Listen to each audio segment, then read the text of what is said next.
Kunning muhim va dolzarb yangiliklari bilan dunyo yangiliklari o'z ishini boshladi.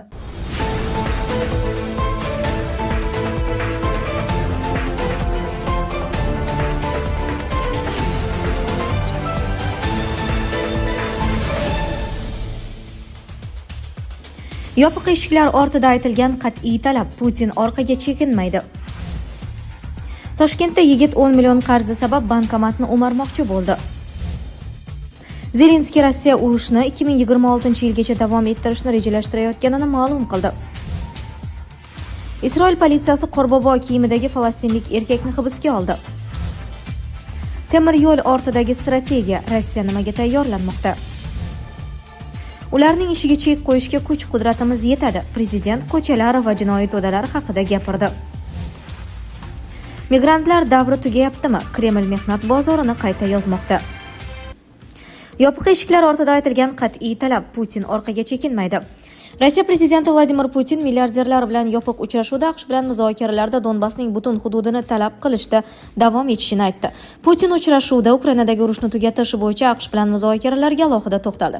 Kommersant nashrining yozishicha, u Donbass hududini butunlay talab qilishda qat'iy ekanligini bildirgan. Nashr ma'lumotlariga ko'ra, Rossiya harbiy yo'l bilan egallay olmagan Donbassni Moskva nazoratiga o'tkazish kerakligini aytgan. Shu bilan birga u ayrim hududlar bo'yicha cheklangan almashinuv ehtimolini ham istisno qilmagan. Putin Kramatorsk, Konstantinovka, Slavyansk sanoat tuguni bo'yicha masala muhokama qilinmasligini ta'kidlagan. U shuningdek, AQSh ayrim tashabbuslar bo'yicha Yevropa bilan maslahatlardan keyin pozitsiyasini o'zgartirayotganini kuchsizlik deb atagan. Dibal nashri ma'lumotlariga ko'ra, uchrashuvda qatnashgan biznesmenlar ro'yxati oshkor etilmagan. Manbalarning aytishicha, sanksiyalardan qutulgan ayrim ishtirokchilar yana cheklovlar ostiga tushmaslik uchun ochiq ko'rinishdan qochgan. Bundan avval Bloomberg manbasi Moskva Ukraina prezidenti Vladimir Zelenskiy taklif qilgan 20 punktli tinchlik rejasini qayta ko'rib chiqishni talab qilayotganini xabar qilgan edi. Kreml NATO sharq tomon kengaymasligi, Ukraina neytral maqomi va Ukraina qurolli kuchlari soni bo'yicha qat'iy cheklovlarni istamoqda. Toshkentda yigit 10 million qarzi sabab bankomatni o'marmoqchi bo'ldi. Toshkent shahrida bankomatni buzib ochishga uringan shaxs qo'lga olindi. Bu haqda poytaxt Ichki ishlar bosh boshqarmasi axborot xizmati xabar berdi. Qayd etilishicha, voqea Chilonzor tumanida sodir bo'lgan. Taxminan soat 02:30 atrofida yosh yigit bankomat joylashgan hududga kelib, tosh yordamida qurilmaning metall qoplamasini urib ochishga harakat qilgan. Bir necha marotaba urinishga qaramay, u bankomat ichidagi seyfni ocha olmagan va faqat qurilmaga shikast yetkazgan. Shundan so'ng gumonlanuvchi voqea joyidan yashiringan. Navbatchilik qismiga kelib tushgan xabar asosida olib borilgan tezkor qidiruv tadbirlari natijasida ushbu shaxs aniqlanib qo'lga olindi. Gumonlanuvchi o'z ko'rsatmasida 10 million so'm qarzi borligi, ushbu mablag'ni boshqa shaxsga ishonib topshirgani va qarzni yopish maqsadida jinoyat sodir etishga uringanini bildirdi. U qilgan ishidan pushaymon ekanligini aytdi. Ma'lum bo'lishicha, hodisa sodir bo'lgan vaqtda bankomat seyfi ichida 552 million so'mdan ortiq pul mablag'i bo'lgan.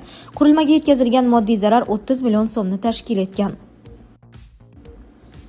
Mazkur holat yuzasidan O'zbekiston Respublikasi Jinoyat kodeksining 169-moddasi 4-qismi A bandi bilan jinoyat ishi qo'zg'atilib, gumonlanuvchiga nisbatan qamoqqa olish tarzidagi ehtiyot chorasi qo'llanilgan. Tergov harakatlari davom etmoqda. Zelenskiy Rossiya urushni 2026-yilgacha davom ettirishni rejalashtirayotganini ma'lum qildi. Ukraina prezidenti Vladimir Zelenskiy Rossiya tomonidan urush harakatlarini 2026-yilgacha davom ettirish rejalari mavjudligi haqida ma'lum qildi. U bu haqda o'zining Telegram kanalida e'lon qildi. Zelenskiyning ta'kidlashicha, Moskvaning kelgusi yil ham keng ko'lamli harbiy operatsiyalarni davom ettirishga tayyorlanayotgani haqida qo'shimcha signallar olinmoqda. Uning so'zlariga ko'ra, ushbu signallar nafaqat Ukraina uchun, balki xalqaro hamjamiyat, xususan Kiyevning hamkorlari uchun ham muhim ahamiyatga ega. Ukraina prezidenti Rossiya rasmiylari tomonidan berilayotgan bayonotlar va yuborilayotgan signallar urushni yakunlash niyatidan dalolat bermasligini, aksincha, harbiy harakatlarni davom ettirishga qaratilganini qayd etdi. Zelenskiy bu signallar Rossiya armiyasining rasmiy buyruqlari bilan bog'liq ekanini alohida ta'kidladi. Shuningdek, u xalqaro hamkorlarni, ayniqsa AQShni vaziyatni to'g'ri baholashga va Rossiyaning haqiqiy niyatlariga munosib javob choralarini ko'rishga chaqirdi. Bu holat hayot sifatiga ta'sir qilyaptimi?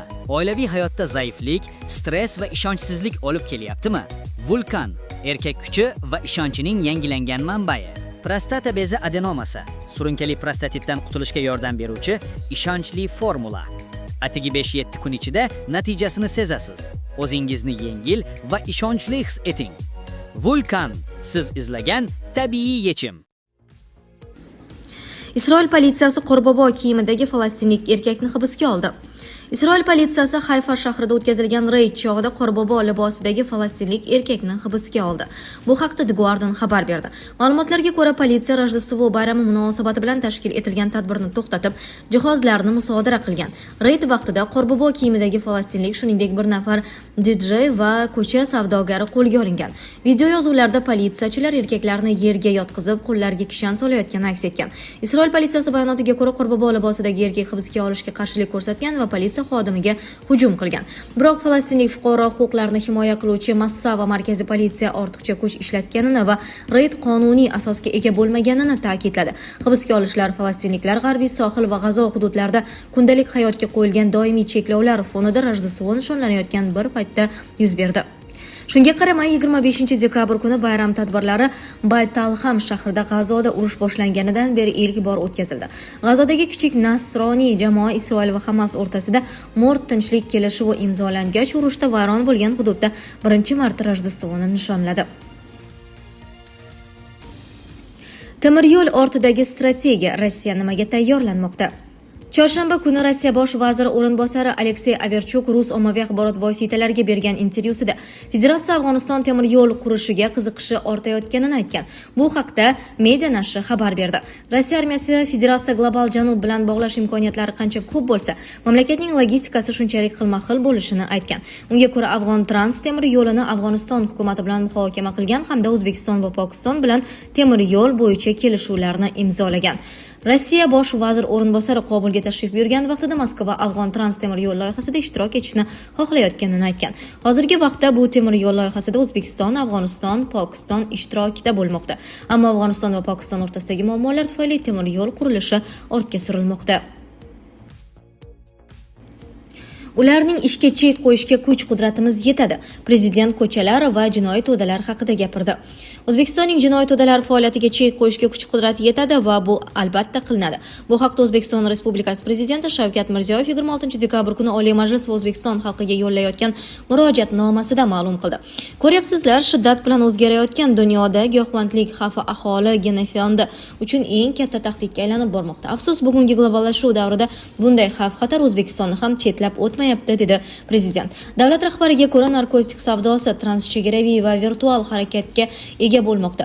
Bu esa jinoyatlarni aniqlashda yangi usullarni qo'llashni, zamonaviy bilim va ko'nikmalarni puxta egallashni talab etadi. Yaqinda ushbu masala bo'yicha milliy dastur qabul qilindi. Endi narkotik jinoyatlarga qarshi kurashish umummilliy harakatga aylantirib, jamiyatda bu illatga murosasiz muhit yaratiladi. Yurtimizdagi har bir bola, har bir yosh bizning farzandimiz. Ularni giyohvandlik changaliga tashlab qo'yishga aslo yo'l qo'ymaymiz. Giyohvandlikni tag tomiri bilan butkul yo'qotish, yoshlarimizda kuchli ma'naviy ruhiy immunitetni shakllantirish bo'yicha barcha kuch va imkoniyatlarimizni safarbar etamiz. Bu prezidentning topshirig'i, bu ota-onalarning xohish istagi, bu jamiyatning talabi, degan Mirziyoyev. Prezidentning qo'shimcha qilishicha, so'nggi paytlarda o'zini qonundan ustun qo'ygan tadbirkorlarga bosim qilib, ularning biznesini egallab olishga harakat qilayotgan, iqtisodiyotimizga jiddiy putur yetkazadigan murakkab moliyaviy jinoyatlarni sodir etayotgan, o'zini qozi deb hisoblab, odamlar o'rtasidagi oldi-berdi masalalarni hal qilib yurgan ayrim jinoiy to'dalar ham kuzatilayotgani qayd etilgan. Eng achinarlisi, oson pul topaman degan ilinjda bilagida kuchi bor ayrim sportchilar ham bunday jinoiy to'dalarga qo'shilib qolayotganini ko'rib o'tamiz. Hamma eshitib olsin, bunday jinoiy to'dalar faoliyatiga chek qo'yishga kuch-qudratimiz yetadi va buni albatta qilamiz. O'zbekistonda fuqarolarimiz, tadbirkorlar va investorlarni har qanday vaziyatda ham ishonchli himoya qiladigan davlat bor, konstitutsiya bor, qonunlar bor, degan Mirziyoyev. Migrantlar davri tugayaptimi? Kreml mehnat bozorini qayta yozmoqda. Rossiyada 2026-yildan boshlab mehnat migratsiyasi sohasida keng ko'lamli va tizimli cheklovlar kuchga kiradi. Yangi qoidalarga ko'ra, xorijlik ishchilarning ayrim strategik va ijtimoiy jihatdan sezgir tarmoqlarda faoliyat yuritishi to'liq yoki qisman taqiqlanadi. Xususan, migrantlarga alkogol va tamaki mahsulotlarini ishlab chiqarish, ulgurji va chakana savdosi bilan bog'liq ishlarda band bo'lishga ruxsat berilmaydi. Bu qaror mazkur sohalarda nazoratni kuchaytirish, noqonuniy aylanmani kamaytirish va mahalliy kadrlar ulushini oshirish maqsadida qabul qilinmoqda.